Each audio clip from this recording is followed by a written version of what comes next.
César fue uno de los generales más capaces de todos los tiempos y dejó relatos de sus propias campañas cuya calidad literaria raramente, tal vez nunca, ha sido superada.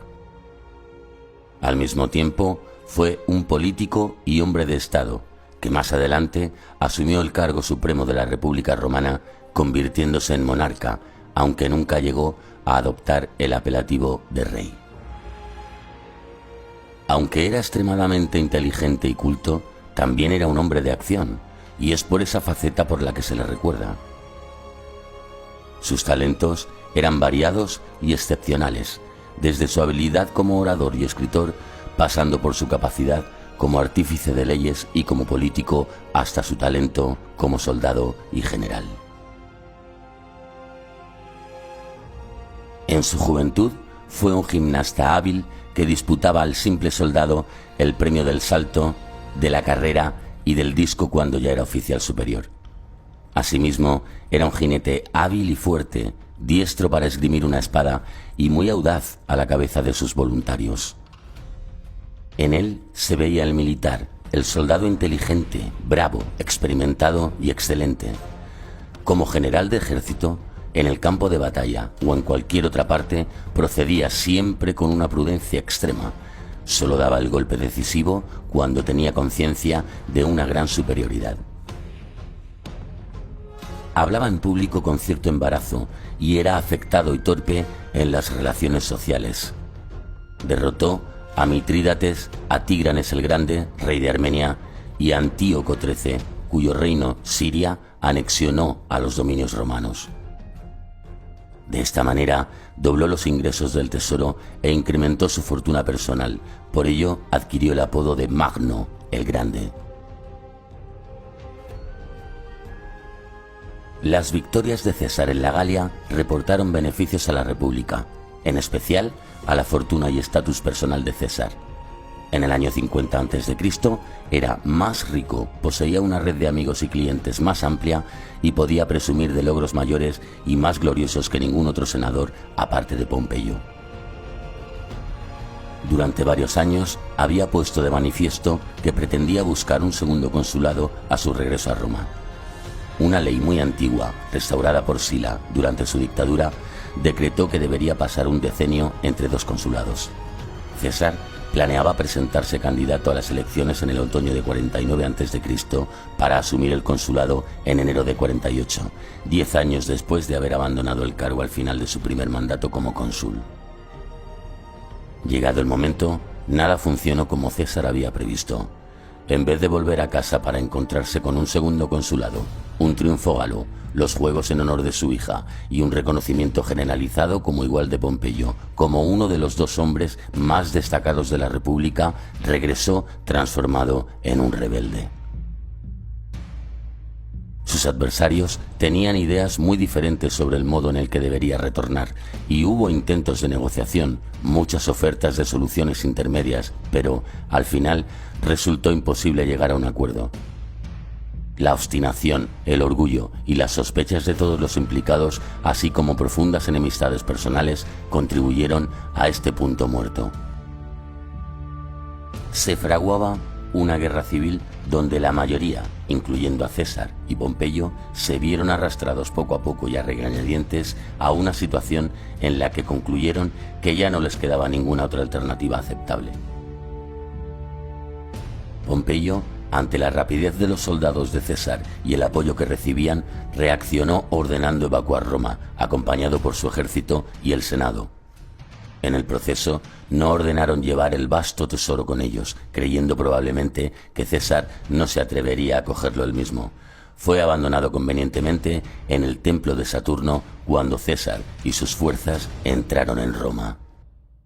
Aunque Pompeyo dudó si marchar hacia Hispania, finalmente prefirió retirarse hacia el puerto de Brundisium, la actual Brindisi, y desde allí marchar a Oriente, donde pretendía encontrar fuerzas renovadas para hacer la guerra contra César en el este, donde Pompeyo contaba con numerosos veteranos y reyes adictos. Pompeyo desembarcó en Dirraquio, un excelente puerto que pensó que podría serle útil para reconquistar Italia. Desde allí acumuló provisiones y reunió un inmenso ejército.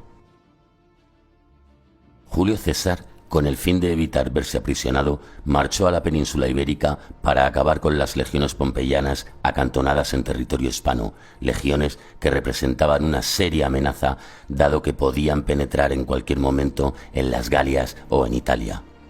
Por tanto, y como nos relata Suetonio, Julio César optó por vencer primero a un ejército sin general para después vencer a un general sin ejército. Adoptando esta estrategia, el 7 de abril del 49 a.C. abandonó Roma acompañado de una legión. En Etruria se le unieron 2 más, y al frente de las 3 se encaminó a Narbo, la actual Narbona, donde le esperaban 3 legiones al mando de su legado Cayo Fabio. Los efectivos militares cesáreos estaban formados casi exclusivamente por legionarios itálicos y por experimentados auxiliares de caballería e infantería galos, si bien también figuraba en sus filas un considerable número de hispanos en calidad de soldados auxiliares. Por otro lado, el ejército pompeyano en la península ibérica, a las órdenes de Afranio y Petrello, estaba integrado por 6 legiones, 10.000 jinetes y el equivalente a 80 cohortes de infantería. En su avance, César logró hacerse con el favor de las gentes de Osca, actual Huesca, y de Tárraco, Tarragona. Afranio decidió entonces adentrarse más hacia el sur, en la Celtiberia, para reunir a sus adeptos. Cuando Julio César se percató de la estrategia del enemigo, comenzó a hostigarlo. Así, empujó a las tropas favorables a Pompeyo a un paraje desértico, sin agua y sin víveres, hasta que logró su rendición el 2 de agosto de aquel 49 a.C. en Ilerda, actual Lérida. La noticia de la derrota pompeyana en Ilerda desencadenó en la Hispania ulterior continuas defecciones de las ciudades pompeyanas. Así, al ver que ciudades como Gades, Cádiz, Córdoba o Itálica, Santiponce, se mostraron fieles a la causa cesariana, Varrón, el legado de Pompeyo, no tuvo más remedio que rendirse. La península ibérica quedaba bajo dominio cesariano. En Roma, Marco Emilio Lépido había hecho votar favorablemente la concesión de la dictadura a Julio César, con el fin de poder llevar a un buen término las elecciones al consulado. Como dictador, el victorioso general se convirtió en el legítimo representante de la legalidad frente a los pompeyanos, considerados a partir de entonces rebeldes. Al término de los conflictos en tierras hispanas, César dominaba Italia, Sicilia, Córcega, Cerdeña, las Galias y la península ibérica, mientras que Pompeyo solo controlaba de manera efectiva el resto de dominios y los territorios aliados de Oriente. Llegado César a Brindisi, se encontraba con 12 legiones y, según Apiano, 10.000 jinetes. Parte de sus fuerzas se encontraban maltrechas tras las largas campañas en Hispania y la Galia, y a ello se sumaba el problema de tener que transportar a su ejército por mar a Grecia.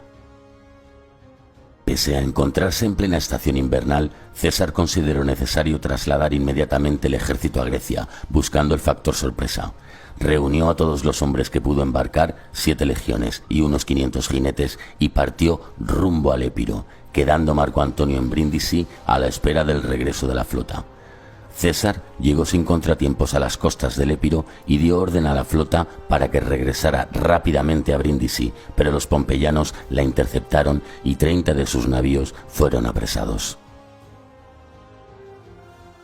En los cálculos de César no había entrado la posibilidad de que la flota enemiga rompiera sus planes, quedando prácticamente incomunicado con Italia. Y aquí César pudo cometer un error, pues mandó con uno de los oficiales capturados un mensaje a Pompeyo comunicándole que todavía podría llegarse a un acuerdo pactado, donde ambos acordasen allí mismo licenciar a sus ejércitos, regresar a Roma y que el pueblo decidiese en elecciones libres. Pompeyo desconocía la llegada de César a las costas griegas y ordenó a su ejército marchas forzadas hacia Apolonia, pues temía que César ocupase sin apenas oposición las principales bases del Épiro. En Apolonia se esperaba ya la llegada de César, por lo cual Lucio Taberio, el gobernador enemigo de la plaza, escapó de la ciudad, que recibió con las puertas abiertas las legiones de César. Pompeyo, enterado de la caída de Apolonia y temeroso de poder perder Dirraquio, tuerce en dirección a esta, acelerando la marcha y dejando atrás todo lo que pudiera ser un lastre. Llegando antes que César, este, advertido de la situación, se acampa al otro lado del río Apso, con la intención de invernar en espera de sus refuerzos en Italia.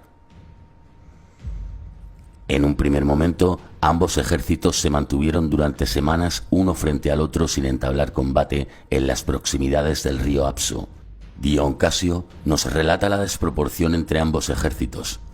Pompeyo contaba con 9 legiones más numerosas tropas auxiliares frente a las 7 legiones incompletas y los 500 jinetes de César. Pompeyo, conociendo su superioridad, desplegó sus fuerzas y se dispuso a cruzar el río por un puente, con tan mala fortuna que éste se vino abajo, hiriendo a muchos soldados y dejando al otro lado un numeroso grupo de hombres que fueron capturados. Pompeyo consideró este hecho de mal augurio, incitándole a mantenerse a partir de ahora cauto en entablar batalla. En estos momentos, Julio César se encuentra a la defensiva ante el superior ejército de Pompeyo y nervioso por no poder comunicarse con el resto de sus fuerzas, culpa del magnífico cerco marítimo llevado a cabo por el almirante pompeyano Marco Bíbulo. No es César un refinado estratega. Durante sus campañas posee siempre una fe ciega en su propia suerte y de nuevo ésta le sonreirá con la muerte por enfermedad del almirante Bíbulo. La noticia llega a oídos de Marco Antonio, el cual, ya más confiadamente, decide realizar la travesía en ayuda de César lo antes posible. Termina el invierno, las condiciones meteorológicas mejoran y Antonio por fin se hace a la mar hacia Grecia.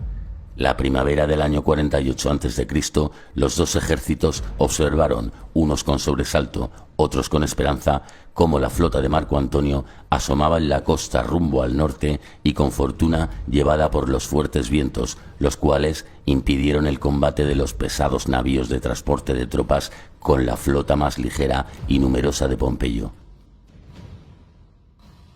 Desembarcado el ejército de Antonio, 3 legiones veteranas y una de reclutas, se hizo con la ciudad de Lisus. En este instante se originó una carrera entre César y Pompeyo en ser el primero en alcanzar las fuerzas de Antonio. Informado Pompeyo de la cercanía ya entre Antonio y César, retrocedió rápidamente a Dirraquio, pues temía quedar rodeado ahora entre los dos ejércitos enemigos. La inferioridad de Pompeyo ahora era manifiesta y se veía en situación de cambiar de estrategia. Ahora César tenía un ejército más poderoso a su disposición. Seguía en inferioridad numérica, en especial en caballería. No obstante, la llegada de nuevas tropas agudizaba los problemas de abastecimiento, sobre todo si el ejército debía permanecer en un lugar durante un tiempo. Varios destacamentos de gran tamaño fueron separados del ejército principal y enviados a proteger a sus aliados en Tesalia y Macedonia. Con el resto de tropas, César ofreció batalla a Pompeyo, que rehusó pelear. Seguía convencido de que podían agotar las fuerzas de los cesarianos si les privaban de alimento. César era consciente del peligro y decidió volver a intentar tomar la principal base de suministro de Pompeyo, Dyrrachium.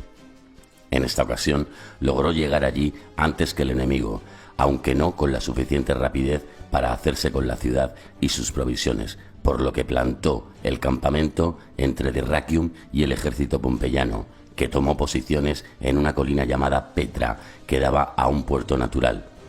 Con acceso directo al mar, Pompeyo consiguió mantener una fácil comunicación con la propia ciudad y sus fuerzas situadas fuera de allí. Llegados a este punto, César debe decidir qué plan llevar adelante. Primero, y como medida inaplazable, mandaría tropas a los alrededores y a las regiones cercanas para hacerse con todo lo que pueda servirle para alimentar a sus hombres. La precaria situación de suministros obliga a César a forzar la batalla y se llevan a cabo varias escaramuzas sin resultado, pues Pompeyo no ofrece la posibilidad de batalla a campo abierto. En las legiones de César había bastantes reservas de ganado, por lo que la carne, normalmente disponible, pasó a constituir una parte mayor de lo habitual en la dieta. El grano era difícil de obtener y con frecuencia los hombres tenían que contentarse con cebada, que solía reservarse para alimentar a los animales en vez de trigo. Ni siquiera la cebada se podía encontrar siempre y a veces se veían obligados a arreglarse con la raíz de una planta denominada charax, que podía mezclarse con leche y cocerse para hacer una especie de pan. Cuando Pompeyo vio algunas de esas hogazas, su compungido comentario fue que estaban peleando contra bestias en vez de contra hombres. Los pompeyanos disponían de abundantes provisiones, ya que llegaban constantes suministros desde el mar, pero empezaron a agotarse sus reservas de agua, al contrario que César, el cual había desviado el cauce de varios arroyos para abastecerse. En ambos bandos se dio preferencia de pienso y agua a las monturas de la caballería y los animales de carga y de tiro empezaron a morir o fueron sacrificados. En los dos campamentos, debido al largo asedio y la manifestación de hombres, se empezaron a propagar las enfermedades, quizá el tifus, pero los dos comandantes estaban dispuestos a no ceder el terreno y mantener sus posiciones. Pompeyo lanzó una serie de ataques importantes contra diversas partes de las fortificaciones enemigas, comprobando su resistencia y buscando puntos débiles. 3 cohortes de la novena de César rechazaron a toda una legión apoyada por grandes cantidades de arqueros y honderos aliados. La mayoría de las lesiones las infligieron los proyectiles. Se dice que se recogieron 30.000 flechas dentro del fuerte una vez que los últimos ataques habían sido repelidos. Pompeyo se percató de que su propio ejército estaba sufriendo mucho y vio la oportunidad de actuar cuando 2 nobles galos del ejército de César desertaron, los hermanos Rucilo y Eco, líderes de un contingente de caballería tribal, y pasaron a formar parte de las fuerzas de Pompeyo, dándole información muy útil sobre las fortificaciones del campamento enemigo. El punto elegido para el asalto fue el sector más al sur de las líneas cesarianas, donde estaban más cerca del mar. Los arqueros y la infantería ligera, junto con el equipo para rellenar la zanja del enemigo y escalar el muro, fueron enviados hacia allá en barcas. A medianoche, el mismo Pompeyo acaudilló a la fuerza principal de 60 cohortes. El ataque comenzó justo antes del alba y se lanzó con fuerza sobre la novena legión que estaba a cargo de ese sector. Las 2 cohortes cesarianas fueron expulsadas. Todos, excepto uno de los centuriones de la primera cohorte de la legión, perdieron la vida y el portador del estandarte del águila logró salvarlo en última instancia, hasta la llegada de Marco Antonio con 12 cohortes para defender la posición. Finalmente, incluso el propio César se incorporó con más reservas, pero ya demasiado tarde, pues la zona fortificada más cercana al mar se había perdido. Los exploradores de César informaron que en el fuerte perdido Pompeyo solo había dejado una legión, utilizando el resto para reforzar las líneas cercanas, oportunidad que aprovechó para dejar 2 cohortes defendiendo su puesto y atacar con otras 33 dirigidas por él mismo.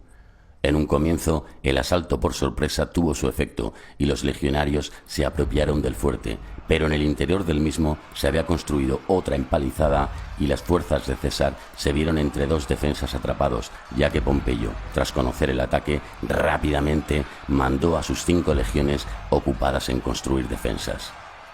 Un amplio cuerpo de caballería pompeyana se dirigió asimismo hacia el ala derecha de César. El ala derecha fue la primera en caer.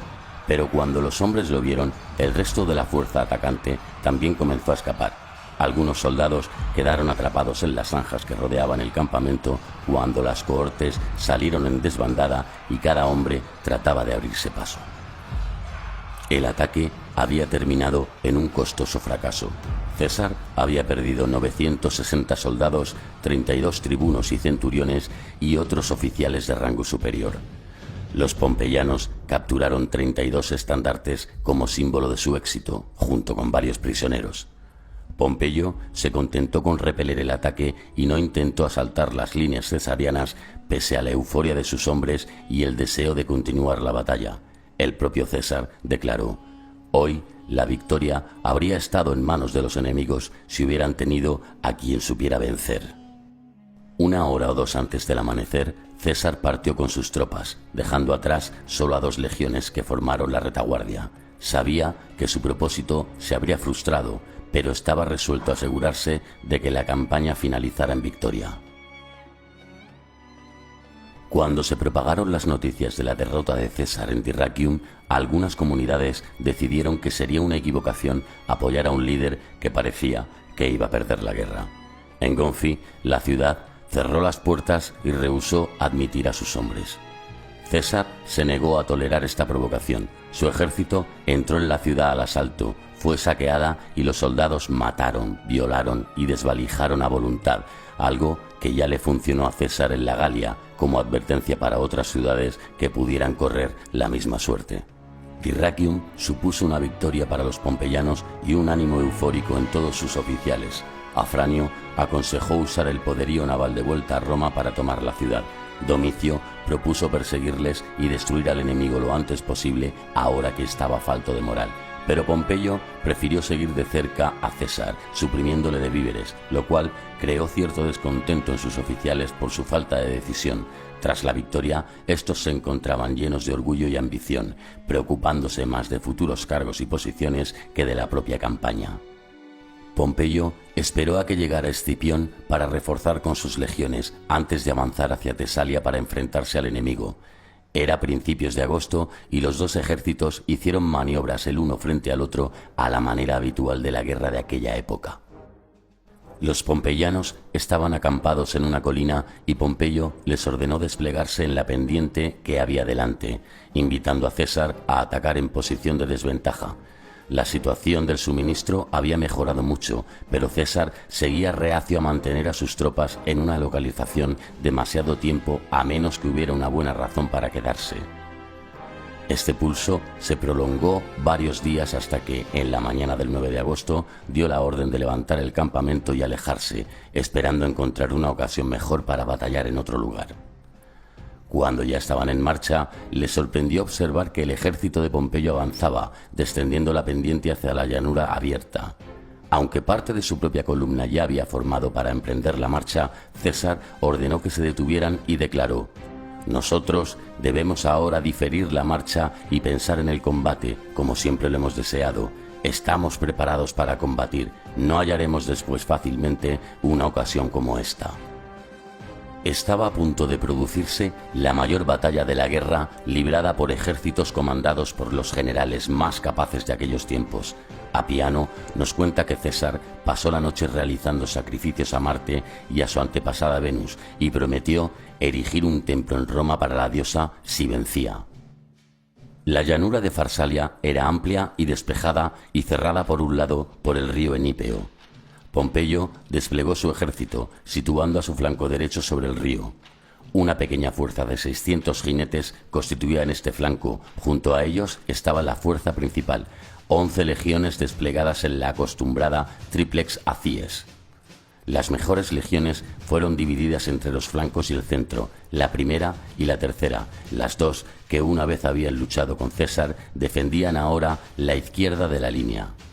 Cada cohorte se organizó en una formación de 10 filas de profundidad, mucho más apretada de lo habitual.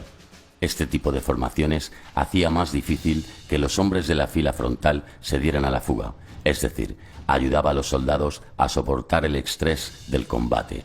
La principal desventaja era que solo una pequeña proporción de los soldados podía pelear en este tipo de formación, y a los hombres de las últimas filas les habría costado incluso lanzar su spila con efectividad. En total, Pompeyo contaba con 110 cohortes que sumaban unos 45.000 legionarios. El ala derecha estaba bajo el mando de Afranio, mientras que Escipión comandaba el ala central y Domicio el ala izquierda. Las legiones recibieron órdenes de defender su posición más que avanzar hacia el enemigo. Su misión en la batalla era, básicamente, inmovilizar y mantener ocupada la infantería. Pompeyo confiaba en ganar la batalla con sus jinetes, de los cuales unos 6.400 se habían agrupado en el flanco izquierdo bajo el mando directo de Labieno. Los respaldaban miles de soldados de infantería ligera, pero era la caballería la que se esperaba que arrollara a los jinetes de César, a quienes superaban en número para, a continuación, atacar el flanco y la retaguardia de sus legiones. Era un plan sencillo pero razonable, porque explotaba la ventaja numérica y en especial la enorme superioridad de su caballería, que tendría espacio para maniobrar en el terreno abierto de la llanura. César hizo formar a sus efectivos dejando el río a la izquierda. Contaba con 80 cohortes, pero muy incompletas y con no más de 22.000 hombres. Ambos bandos dejaron algunas fuerzas de guardia en sus campamentos, 7 cohortes en el caso de César. Las legiones formaron en 3 líneas, igual que las de sus adversarios, pero por necesidad las formaciones de las cohortes tenían menos profundidad, tal vez unas 6 filas. También como sus adversarios, los flancos fueron encomendados a las mejores unidades. La 10ª estaba a la derecha de la línea, en el lugar de máximo honor, mientras que la izquierda era defendida por una formación conjunta formada por la 9ª, que había sufrido pérdidas especialmente graves en Dyrrachium, y la 8ª como respaldo. Marco Antonio dirigía el ala izquierda, Domicio Calvino el centro y Publio Sila la derecha. César se estacionó con la 10ª y permaneció en el ala derecha durante toda la batalla, habiendo previsto con razón que los principales movimientos tácticos tendrían lugar en ese sector. Solo poseía 1000 jinetes y, al parecer, los había situado a todos junto a la legión 10ª para hacer frente a la inmensa concentración de jinetes enemigos situados a la izquierda del ejército pompeyano. César tomó 6 cohortes de la tercera línea de su ejército y las trasladó a una posición detrás de su propia ala derecha, formando una cuarta línea colocada en un ángulo oblicuo. Al estar oculta de la vista por los soldados situados delante y escondida por las nubes de polvo levantadas inevitablemente por tantos hombres y caballos moviéndose por la llanura, los comandantes enemigos no se percataron de esta reorganización. Ambos ejércitos tardaron horas en formarse totalmente, manteniéndose a no más de 1 kilómetro uno de otro. Para distinguir al enemigo entre tantos hombres, sobre todo siendo una guerra civil, ambos comandantes propusieron una contraseña. En el caso de César, Venus, la portadora de victoria, mientras que los pompeyanos utilizaron Hércules, el invicto. Crastino, un soldado veterano de César que formaba junto a él, exclamó: «Seguidme, vosotros que formasteis parte de mi manípulo, y dad a vuestro general la abnegación que le habéis prometido. Solo queda una batalla, es esta. Una vez que ésta haya terminado, recobrará él su honor y nosotros la libertad». Al mismo tiempo, mirando a César, dijo: «Hoy, Imperator, yo haré que me concedas tu agradecimiento, bien sea muerto, bien vivo». Habiendo dicho estas palabras, se lanzó el primero desde el ala derecha y le siguieron voluntarios alrededor de 120 soldados de las fuerzas de choque.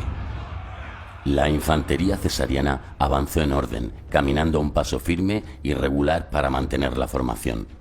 Cuando estaban más próximos al enemigo, la línea frontal de los cohortes cargó hacia adelante preparándose para lanzar su spila cuando estuvieran a la distancia efectiva de unos 14 metros, preparándose para el choque entre ambas fuerzas. Pero las legiones de Pompeyo no cargaron, y quizá aquí estuvo parte de la victoria de César. Si estos hubieran continuado el ataque, los pompeyanos en mejor orden y firmes habrían rechazado casi con seguridad el ataque. Pero los veteranos soldados de César, de forma espontánea, también permanecieron quietos, se reorganizaron y lanzaron su spila en una segunda carga, perdiendo iniciativa el enemigo y sufriendo muchas bajas. Pompeyo no necesitaba a sus legionarios para vencer, sino únicamente para mantenerlos ocupados y darle a la caballería tiempo para atacar con éxito. Cuando empezó la batalla, Labieno se adelantó con sus hombres contra los jinetes cesarianos, cuyo número superaban por una enorme diferencia, y estos cedieron terreno, aunque tal vez se retiraron de forma deliberada para inducir al enemigo a seguir avanzando. Más de 6.000 jinetes se habían concentrado en una pequeña área. La caballería de Pompeyo había tenido escasas oportunidades de actuar en conjunto en lo que llevaban de campaña. Tras las penurias vividas en Dyrrachium, el estado de sus caballos solo podía haber sido malo, lo que significa que posiblemente la carga se llevó a cabo a un ritmo no superior a un trote.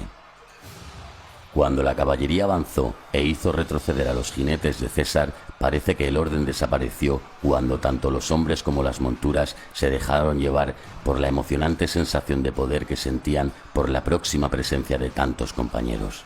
Labieno y sus oficiales perdieron el control y, en vez de mantenerse como un cuerpo ordenado, las huestes degeneraron en una gran masa desordenada. En aquel momento, César dio la orden de ataque a las 6 cohortes de su cuarta línea. Los legionarios avanzaron y la infantería atacó a los jinetes de un modo muy poco habitual a lo largo de la historia.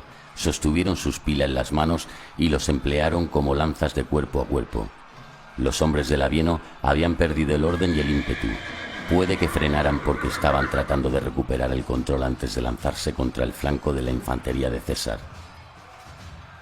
Fuera cual fuera la causa, el resultado fue la huida en desbandada en la que todo el grupo de jinetes salió en estampida hacia la retaguardia y ya no participó en el resto de la batalla. Los soldados de infantería ligera que los apoyaban escaparon o fueron aniquilados. En vez de perseguir al adversario hasta demasiado lejos, dieron media vuelta para golpear al flanco izquierdo de la infantería pompeyana. Todo el resto de la línea frontal, las cohortes de las líneas primera y segunda de César, que solían operar unidas, habían entablado ya un vivo combate. Habían logrado ganar terreno y cuando flanquearon la línea del enemigo, progresaron todavía más. En este momento, César dio la orden de que sus reservas finales, las cohortes de la tercera línea que todavía no habían tomado parte en el combate, avanzaran hacia la línea de la batalla. Los pompeyanos cedieron más terreno y luego su línea se deshizo y se dio a la fuga. César sostiene que 15.000 soldados enemigos perdieron la vida y 24.000 fueron apresados junto con las águilas de 9 legiones y otros 180 estandartes diversos. El hijo de Servilia, Bruto, pronto se unió a los prisioneros y se dice que César envió a unos hombres a buscarlo y se regocijó al constatar que todavía estaba vivo. Sus propias bajas habían sido comparativamente escasas, considerando la escala de su victoria: 200 hombres y 30 centuriones. Otras fuentes relatan en 1.200 los soldados caídos. Crástino era uno de los fallecidos. Murió atravesado por una espada que le entró por la boca y le salió por la nuca. Pero antes de morir realizó grandes proezas. Apiano nos cuenta que César le concedió un entierro honorable e incluso le condecoró. Un honor insólito, porque los romanos no solían otorgar condecoraciones póstumas. El mismo César relata que él y sus hombres les indignaba la ostentación del campamento enemigo y la arrogancia que mostraban las tiendas y refugios ya decorados con los símbolos de la victoria. La actuación de Pompeyo en Farsalia había dejado mucho que desear. Cuando se dio cuenta de que su ejército iba a caer, tomó sus insignias de general y se dio a la fuga, un comportamiento muy deshonroso para un comandante romano. En Farsalia, Pompeyo perdió la esperanza y no hizo ningún esfuerzo para volver a formar un ejército en Grecia. Pronto pensó en escapar al extranjero. Hubo rumores de que incluso consideró buscar refugio y ayuda en los partos, pero, al final, Pompeyo eligió marcharse a Egipto, donde los hijos del rey Ptolomeo se disputaban el trono. Egipto le había suministrado apoyo militar en la reciente campaña y era una región rica, por lo que posiblemente parecía una base apropiada para reconstruir su fortuna. Junto con su esposa Cornelia, algunos oficiales y asistentes, Pompeyo zarpó hacia Alejandría. A su llegada recibió claros mensajes de bienvenida del joven rey. Pompeyo subió a una barca enviada desde la orilla, a bordo de la cual había varios egipcios, pero también 2 oficiales romanos que habían servido con él años antes a la vista de su esposa y amigos, que aguardaban en la cubierta de la nave. Esos oficiales apuñalaron a Pompeyo hasta la muerte. Ese fue el final de Pompeyo Magno, un hombre que había celebrado 3 triunfos y había sido cónsul 3 veces. Al día siguiente habría cumplido 59 años.